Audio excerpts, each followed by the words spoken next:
Hi, everyone, and welcome to a special edition of the Everyday Fan Podcast. This is going to be the opening day, kind of Braves season preview of the podcast. I did have a guest lined up that had some technical difficulties, so wasn't able to do it this week. But that's okay because I really wanted to. Going to be flying solo today, but really wanted to talk about the upcoming Braves season. We're a day away from opening day. Been looking forward to this since the season ended on kind of a bad note this last year with the Braves struggling like they did all during the year. So really looking forward to kicking things off. Always high hopes moving into the new season. The wait till next year is over and it's here and we're ready to go. And I'm really encouraged, very optimistic about this year, especially the way the Braves hit during spring training. I know, a lot of guys, a lot of teams maybe have really good spring trainings and it doesn't always carry over to the next year, but I think just seems like a different attitude with the team. Acuna's back, fully healthy. He's looked really good this spring training and in the World Baseball Classic. Running, stealing some bases, looks fully recovered with no effects from his last ACL. So looking forward to that. And, Olson's just Matt Olson. Riley looks really good, back to form from a couple years ago. So, with his power stroke. So really encouraged, and we'll get into each of the players as we move through this. Of course, the bad news just came up a few days ago with Spencer Strider starting off the season on the IL with a oblique strain. Not not a good thing. It just kind of depends on the individual, the player, how quickly they can get over that. I know they're, going to be careful with him. At least it's not an arm injury, so that's a good thing. Probably a little easier to and quicker to come back from that for a pitcher than a hitter. I know Murphy had that issue a couple years ago, and it took him a while to get back fully. But pitchers shouldn't be as hard or as long. But I'm sure they'll take it easy with Strider coming back. So looking forward to him being back soon. Does kind of mess things up with the rotation that was set. So we'll have to see where they go with the fifth starter. We'll, of course, have Sale and Lopez and Holmes and Bryce Elder, and then we'll see what they do with the fifth starter. May end up being Jose Suarez. Didier Fuentes, who had a really good spring, made the club. The plan was, from what I understood, to have him start as the kind of the long man in the bullpen, and then in a couple weeks probably go back to Gwinnett and work on starting and kind of probably lengthen him out some. But we'll see what happens. Now I mentioned the other day on my TikToks, they picked up a pitcher off waivers from the Yankees, of Valdo Beto or of Saldo. I don't know how you pronounce his first name. I never heard of him before, but they picked him up off waivers and he is on the roster to start the season. I know it's just a depth move, and hopefully, well, hopefully we only see him in the game if the Braves are up about 8 or 10 runs. I don't see him playing any major role in the bullpen, and I don't believe he'll get a start.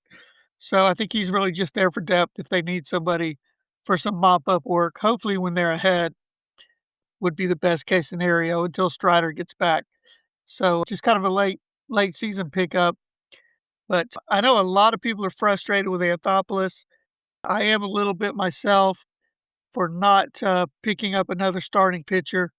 Of course, picked up Robert Suarez, to really strengthen the bullpen. I think the Braves are going to have one of the better bullpens in the league. So that's a good thing if the rest of the starters can stay healthy. I think pitching wise, they'll be in pretty good shape. But they didn't pick up a starter, which a lot of people were looking for them to do. Now there has been a lot of talk the last couple months about Lucas Giolito, and he's still out there. And I understand that. People are saying, why haven't they signed him? Why don't they pick him up? And a couple of months ago, or even a month ago, I was kind of on that same track. Hey, everybody's, getting signed. People are getting picked up. What about Giolito? He's a veteran, kind of a proven guy. He's out there, and they didn't sign him. But now at this point, it's almost like a red flag to me that they didn't sign him, or nobody signed him. Actually, not just the Braves. 29 other clubs out there pitching. Everybody needs pitching. That's you can never have enough pitching. Everybody needs it. Some teams more than others, like the Braves. They're kind of in not dire need, but they're in need of another starter for sure. They could use one, but a lot of other teams in that position, and nobody has signed this guy. So now it makes me wonder: is there something wrong with him? Is he, is there an injury concern that we don't know about, other teams know about, or is he pricing himself out of a job? Is he wanting so much that nobody's willing to sign him? Nobody's willing to give him what he wants? I really don't know. I haven't really heard any news about him or about what's going on with him. So we'll just have to wait and see. So it doesn't look like that's going to happen unless, maybe it is a salary issue and, he comes off. But at this point, if they sign him, he hasn't been in camp. He hasn't been pitching. Maybe he is working out somewhere.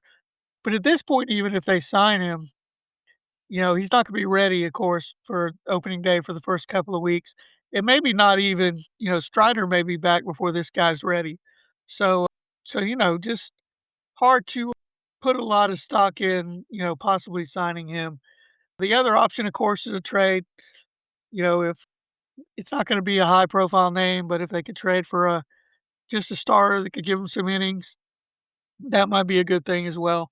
So we'll see what happens. We'll see what they have up their sleeve, and we'll see how the first part of the season goes. Again, very encouraged by the offense. The Braves are hitting, you know, they had the best record in spring training in the Grapefruit League. So, spring training championships don't mean anything, but it's always better to win than lose. So, they've done really well. And like I said, their offense has been really good. Last year, they started the season with 7 games on the West Coast against the Dodgers and the Padres, two of the best teams in the league. And of course, I'm sure everyone remembers they started out the year 0-7 and really just dug themselves a hole right from the start. So this year they start off with the Royals and the A's. So a little easier task. Now, the A's are really young and they've really, signed a lot of their young players. Kind of reminds me of how Anthopoulos did with Acuna and Albies, even Michael Harris when after he won Rookie of the Year. So they're building something out there. They're gonna be a lot better than they have been the last few years, but still and the Royals aren't gonna be bad either, but still a lot easier task than going out to the West Coast and, starting with the Dodgers and Padres. So looking for the Braves to get off to a good start this year. And, last year after they dug themselves a hole, it just seemed like they were trying to claw their way out the whole first half of the season. And, then, of course, the injury bug hit the starters, and that kinda did them in the second half when they were kind of making a little bit of a run at the division. So, looking forward to a better start this year and with the schedule that they have to start the season. Of course, Chris Sale, opening day starter. Hopefully, we see him in good form. He struggled a little out of the gate last year, and then, of course, looked in Cy Young form before he got hurt with kind of that freak rib injury diving for a ball late in the year last year. So looking for Chris Sale to be, back in form. Some of the pickups they did have this year, of course, they got Dubon. He will be your starting shortstop. And it was a good pickup. They actually picked him up before Ha-Seong Kim got hurt. So it was kind of just a depth thing. He can play infield and outfield.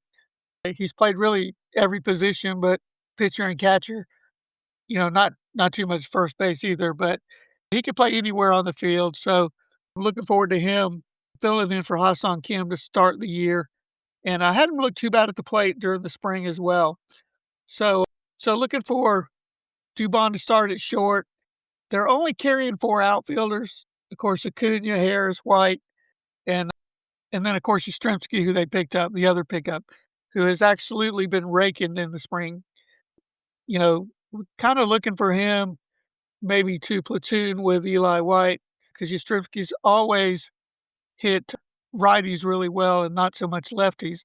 But we'll see. We'll see if he, if he continues to hit like he has in the spring to start the season, he may see a lot more playing time than we may have thought to when they picked him up. So they only got the 4 outfielders, but like I said, Dubon can also play outfield, and they picked up Jorge Mateo as a backup infielder as well. I think kind of the plan too, he's a speed guy also, is for the Braves to, run more. They've got some new coaches, some new base coaches concentrating on, stealing bases a little more this year. So looking forward to them being not just a, count on the home run every, single in a home run every every inning, but looking to manufacture some more runs to go along with the power that I think will be better than last year. With Riley being back, Olson's going to do what he does every year. Acuna back for a full year, so I think we'll see more home runs out of him than last year. But also hopefully manufacturing some runs with some speed. Maybe they bunt a little more this year than they have. So we'll see how that goes. And as we start the year, only carrying 2 catchers to start the year as well. So I think, of course, this is the Everyday Fan podcast. I'm not an expert. I'm just telling you what I think is gonna happen and gonna go on. Just kind of watching things. We'll see how accurate I am once the season gets rolling here.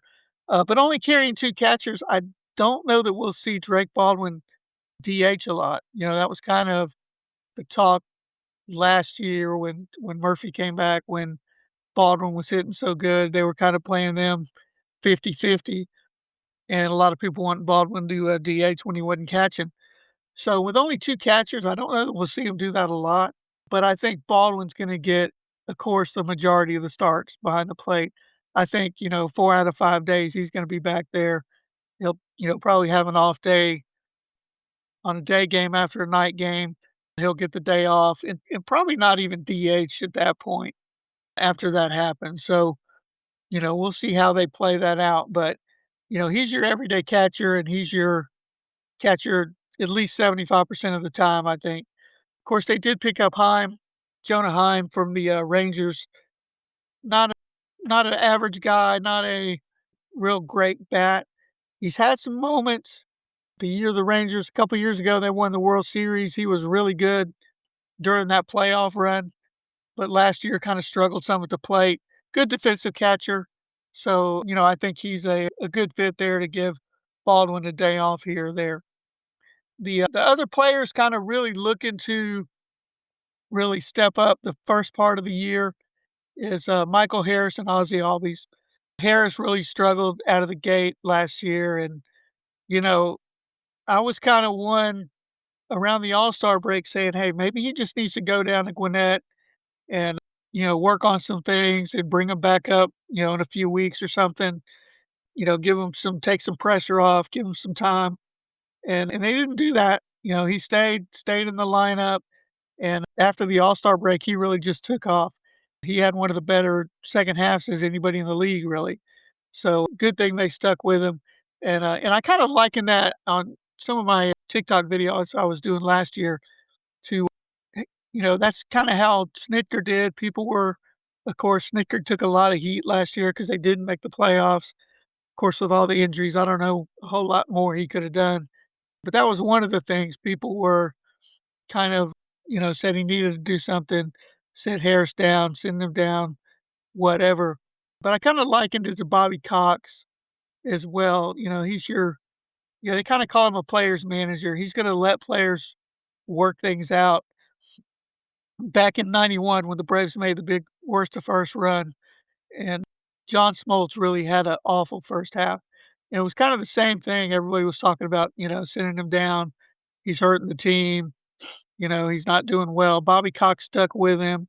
Of course, I'm sure had some conversations with him or whatever. And second half, again, he was lights out.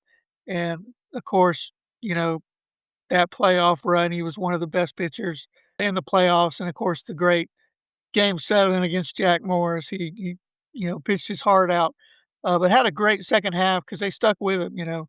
And that's something you don't see a lot anymore. Players are quick to get sent down. Players are, quick to get benched or whatever if they're not performing. So I think it was good, even though I probably didn't agree with it at the time, to leave Harris in there and let him kind of work things out himself. And he did, and it turned out really good. Ozzie, same thing. He struggled a lot first half of the year and really came on the last couple months. And I don't know, of course, then he hurt his wrist again. And he was coming off an injury, so I don't know if that played a part in it. But it looks like he's fully healed now. Looked good in the World Baseball Classic. Didn't hit for a big average in the spring while he was with the Braves, but had some big hits in the WBC, including the first ever walk-off home run in a World Baseball Classic game for the Netherlands. They ended up, not moving on after that one win over the Dominican Republic, I believe it was. But, he had a good World Baseball Classic. He's looked a lot better this spring. So looking for Ozzie and Michael Harris to really have a strong start to the year, which would be huge as compared to last year when they got off to such a slow start. Now, of course, we have the Jerks of Profar, lost his appeal, so he's definitely gone for the year. I hate it for him, kind of. I don't know the situation. I can't imagine what he was thinking if he really knew. You got to know what you're taking, though. You got to know what you're putting in your body when you have these testing that's going to get done on a regular basis. I didn't know just, okay, I give it to him the first time. There was something maybe he was taking. This isn't steroids or anything like that, like we had back in the steroid era, back in a few years ago, Mark McGwire and Barry Bonds and all those guys. But still, you got to know what's legal, what's not. Consult with somebody before you take something that you're not sure about. So I don't know what it was. Not sure what he was thinking, but he's out for the year. It's a blow, but it's not as bad as it was last year. Last year, he started the season, first 2 games, and then got the news. So the Braves were caught kind of, what do we do now? They didn't have a plan B because they didn't think they needed one. So at least this time, if it was going to happen, which of course you never want it to, at least it happened early in the spring. So they could kind of plan on moving forward without him. Of course, they got Yastrzemski. They've got Eli White. They could both rotate at DH. Dominic Smith that they picked up. Good hitter, solid hitter. Don't mind seeing him in that DH position at all. And Kyle Farmer as well, if they want to do a righty-lefty kind of thing with those 2 guys. Farmer hit pretty well this spring also, and gives you some depth in the infield as well. Smith, of course, could play some first base. I don't know if you ever want to, sit Matt Olson, give him a day off in the field, let him DH, but it gives you that flexibility in that possibility. You hate to lose that Gold Glove first baseman, though. I think sometimes saves as many runs as he knocks in, but over there at first base, saves those infielders some errors also. So I don't know, but you may want to do that from time to time during the year. He wants to play. Of course, he's got the longest games played streak in the league right now. No, nobody's going to get to Kyle Ripken Jr.'s record, but Matt Olson likes to play every day. He's in there every day, and it's going to be hard to get him out of that playing. And I'm sure he wants to play in the field also. But Walt Weiss has said he's going to be a little more flexible with days off and things like that. So, and same thing, you might see some of that with outfielders. Might give Acuna a day out of the field and let him DH at some point, or Michael Harris. Of course, like I said, I think Yastrzemski and Eli White will both get playing time. But the way the bats, Eli White had a great spring as well. I know he's kind of a fan favorite. A lot of people like him, and He did well filling in before Acuna came back last year, and after Acuna got hurt. He had some big hits. I don't know that he's an everyday guy that could really carry that outfield, but I think in spots hitting against lefties, he will do really well. So glad that he's still there. Plus, he has the speed. He can also steal some bases for you, help manufacture some runs. So that's kind of the way the lineup looks. We got the starting rotation, of course. I mentioned Sale, Lopez, and Holmes, who's, all those guys have looked really good. Elder had had one bad game, kind of struggled in the spring, but pretty much he was pretty solid the rest of the spring also, and then we'll see what they do with the fifth starter. Lopez, there was some concerns his last start that his velocity was way down and 89, 90 on the fastball. And apparently he spoke about it after the game, afterwards, a couple days later, and said it was just kind of a mechanical issue, and he straightened things out, and the velocity was back in his bullpen session. So hopefully that's the case. Hopefully there's nothing there to be concerned about. And like I said, we'll see. I think Jose Suarez, they had kind of tagged for the fifth starter role, but I would think that would be kind of you know, almost like a bullpen game, see how many innings he can go. And then you got Fuentes that could come in, or maybe vice versa, start Fuentes, see how long he can go. Because I think he only gave up one run all spring, and really, really had a great spring, kind of a bounce back from when he came up last year. The Braves brought him up for a couple starts, if you remember, in the middle of the year last year when they had the injury bug to the pitchers, and he really struggled. He got shelled pretty good, and people were worried about hurting his confidence. 20-year-old kid, first time up. But again, kind of reminded me of Smith Shawver. First time he came up, kind of the same thing happened. Really struggled out of the gate, got sent back down. But then he came back up last year and until he got injured, but was really good until he got injured. Looked like he was probably going to be part of the starting rotation this year. Unfortunately, the injury bug hit him.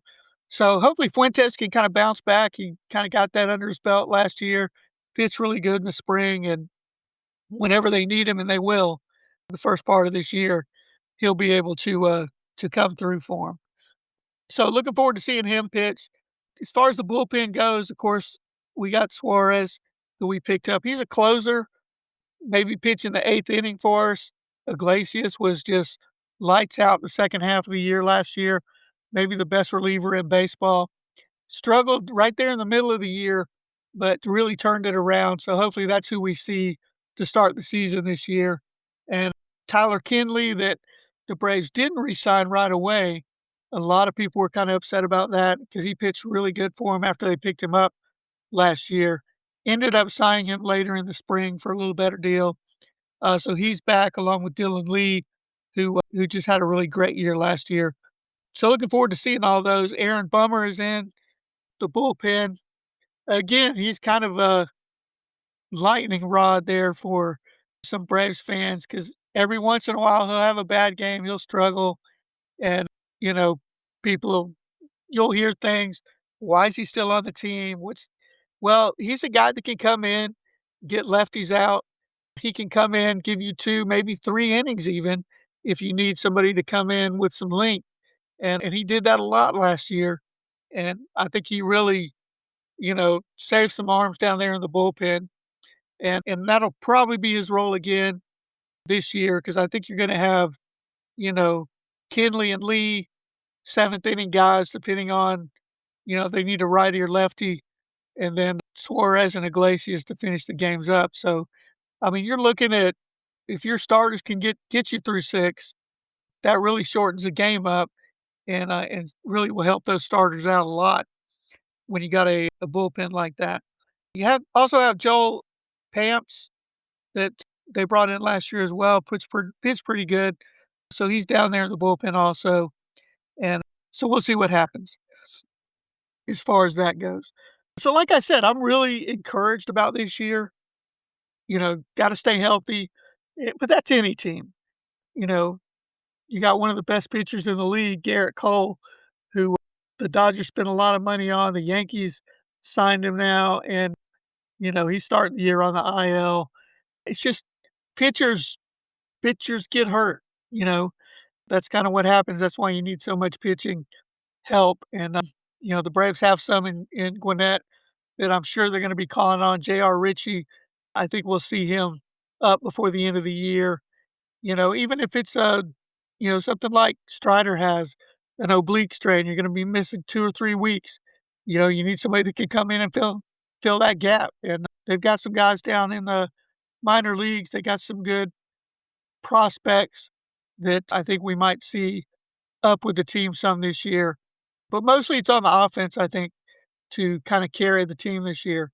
They really struggled last year after some really good years in 2023, of course, was record-setting year. 2024, they were good as well, but did have a lot of injuries, managed to make the playoffs. So, after last year was more just they didn't hit. But these guys know how, and I knew they would bounce back, and I think they will this year, so that's why I'm really optimistic about the year. I saw a post somebody made earlier, just kind of, what's your prediction for this year for wins for the Braves? And I kinda threw out there 92. I don't know if that'll win the division, but I think it'll be right there. You know, the Braves, Phillies, and the Mets, good chance all 3 of them make the playoffs with the expanded wild card teams. So, you know, they're gonna be fighting for the division, I think, and then whoever doesn't make it or, will be fighting for those wild card spots as well. But, the Phillies are gonna be good again. The Mets, on paper, should be better than last year. Of course, every year they kinda say that about the Mets, and somehow they manage to just kinda fall apart. That's happened, the last few years. So we'll see if the Mets can hold it together. Hopefully not, but we'll see what happens. I have no faith in them if it comes down to a close race. It's just kinda can they get over that hump and that kind of curse that they seem to have? They get in a close race and they just kinda fall. So we'll see what happens, but I think the Braves are gonna stay in it all year. I think it's gonna, come down to the last couple weeks as far as the division goes between those 3 teams, but I'm looking for the Braves to hopefully take the division, definitely make the playoffs, and once you get to the playoffs, anything can happen.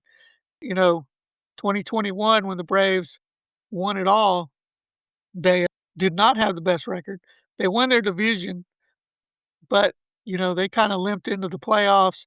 The pitching was they had some injuries there when they came in, had some during the year during the playoffs, of course, the, famous Charlie Morton got hit in the leg with a line drive and had a broken bone in his leg and managed to pitch another inning after that. Unknown caller. So we'll see what happens with the pitching moving forward and what they can accomplish. So it's not always the best team going into the playoffs. The Braves won over 100 games in 22 and 23, and of course, got knocked out in the first round. And, that happened with the Dodgers a couple years ago. Of course, they ran the table last year. On paper, again, they've got the best team, but doesn't always matter once you get to the playoffs. So we'll see what they can do. The Phillies looked really good going into the playoffs last year, and they got eliminated. So you just gotta be hot at the right time. That's what happened to the Braves in '21. That's what happened to the Rangers a couple years ago when they won the World Series. So, we'll see. Just have to, hopefully, when playoff time rolls around, your guys are healthy and you got some guys getting on some good streaks, and, that can carry you through the playoffs a lot of times. So my prediction for the Braves, 92 wins. They're in the playoffs. I don't know if that'll be a division or a wild card, but I definitely think they'll be there, and so really looking forward to that. I think the Dodgers are gonna be there as well. I think you're gonna see some young teams, like I mentioned, the A's. I don't know if you still call them the Oakland A's, the Sacramento A's, the Las Vegas A's, whatever they're gonna be called. I think they're moving in the right direction. I don't know that they're there yet this year, but I think they'll surprise some people out there in the American League West, and, the Pirates as well. They've got some pitching, and they got a lot of young guys. So, so we'll see. I always kind of look around, and when you have a team like the Pirates that's kind of pitching focused and, then some young guys, a couple of veterans thrown in there as well, it, kind of reminds you of the Braves back in the early 90s when they first started their run, with Smoltz and Glavine. The first year they didn't have Maddox. It was Smoltz, Glavine, and Avery, Charlie Lee Brandt, and then a different fifth starters that they had going on. And, some young guys, David Justice was a pretty young player back then, Ron Gant, and, some veterans like Terry Pendleton that they added to the team. So you see a team like that that's really focused on pitching first, they can go a long way and they can surprise a lot of people. So it's kind of how I see the Pirates this year. Could go either way. They could struggle again or, hang with the division for, first part of the year, see if they can do it the whole year. But I think there'll be a team somewhere out there that kind of surprises everybody like that. And, you know, it's just got to get hot at the right time. Like I said, when the playoffs roll around and you can make a run. A couple things I'm interested in seeing how it works this year. Of course, the ABS system, the ball and strike challenge.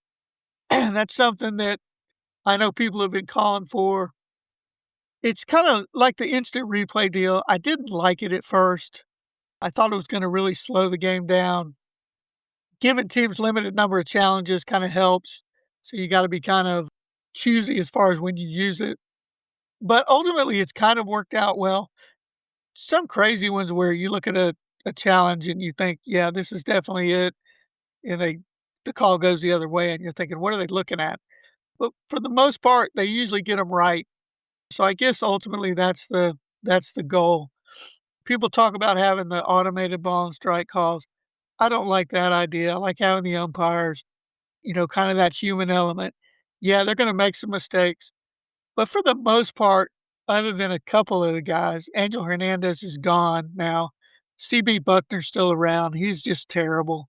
But for the most part, they get them right. There's a lot of good ones out there.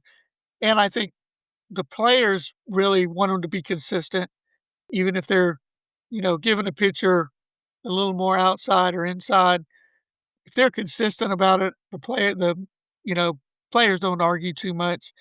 But they are going to have the challenge system this year for balls and strikes. Teams get 2 challenges. This is kind of how it's going to work. And if they win, if they challenge one and they win, they still have 2. They don't lose one.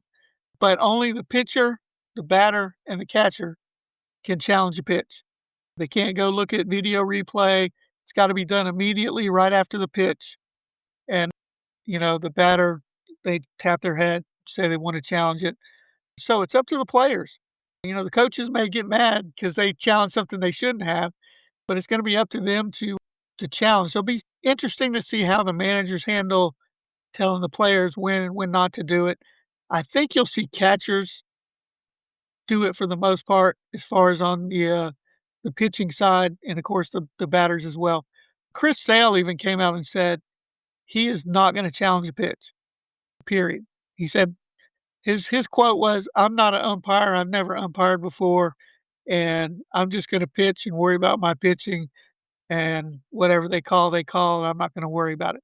Now, if they miss a bad one, he may change his mind, but the catcher's, I think, the one that's probably going to be the one to challenge those. So it'll be a lot of pressure, on Drake Baldwin, a young guy to make those decisions if it's a call and the part of the game. If it's first inning, game's just getting started, not really a pressure situation, do you really want to challenge a missed call? So I think you're going to see those kind of later in the game maybe, or, a 2-out bases loaded jam and, you think you got strike 3, they call it a ball. That's kind of the places I think we're going to see those challenges. So it'll be interesting to see how the teams work that. And like I said, it's up to the players. I could see some batters jumping the gun maybe, thinking one's a ball that got called a strike and, wasting a challenge. So I'm sure there's going to be a lot of conversation if that happens. When that happens, I'm sure it will. But interesting to see. I think ultimately the way they're doing it, it's going to be okay. They've tried it in the minor leagues the last couple of years, and I think that's kind of the blueprint for it. And also there was, I'm not sure if they're implementing it this year. I think it might just be looking at it this year, is the check swing call and doing replays on those. If I'm not mistaken, they're not implementing that this year, but it's something they're going to look at possibly moving forward. That's another one that's tough. It's a judgment call and a lot of tough to make even sometimes when you see the videos. So those are some changes that are coming up this year. Looking forward to it. But anyway, Braves kick things off with the Royals tomorrow night. Looking forward to it. Can't wait. Braves Vision is here. If you just stream, you don't have cable service, $99 a year.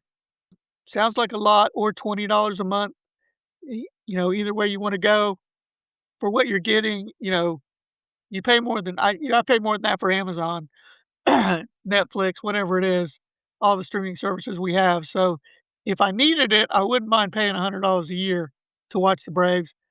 Fortunately, here in South Carolina, Myrtle Beach, where I am, we have Spectrum cable, and Braves Vision is on Spectrum here. I think it's going to be on most cable networks. And I, heard Spectrum made a multi-year deal with them. If you haven't seen it yet on your cable channel, cable provider, check with them. Scroll through your channel lineup. Somewhere around where MLB TV is where it is in mine. So, look for it. And channel may already be there. They're not going to announce every single location and what channel it's going to be on, but look for it. So looking forward to catching all the Braves games this year on Braves Vision, the ones that aren't nationally televised. Of course, there'll still be the Fox, ESPN games as well. Apple TV is doing some games again. So everywhere you can catch it. And let me know. Again, I'm always looking for guests on the Everyday Fan podcast. So let me know if you'd like to be a guest on it. I've got a couple people coming on here soon that I know are going to be out during opening weekend for the Braves. So looking forward to hearing from them and how it was, the atmosphere there on opening day and the opening weekend. Hopefully it's just a electric kind of atmosphere, ready for the new year, new coaching staff. Looking forward to seeing how Walt Weiss handles things moving forward. I know it'll be different than Brian Snitker. I know some people wanted to bring in, some younger manager, but I kind of like the idea. He brought in his own coaches. So we'll see what happens. Chipper said he's going to spend some more time with the team this year than he did last year. He was down in spring training some. I think that's a great thing. I know he can probably help a lot of the young guys as well. So just a lot of things to look forward to. Just stay away from the injury bug, hopefully, as we start the season. And hopefully we'll kick things off with a win against Kansas City on Friday night. So that's all we have for the podcast for this week. And look for us next week. You should tune in to TikTok, my videos every day. We kind of recapping the games as they happen. And again this year, as I did last year, and really looking forward to that. So I'm excited, and we'll talk to you next week.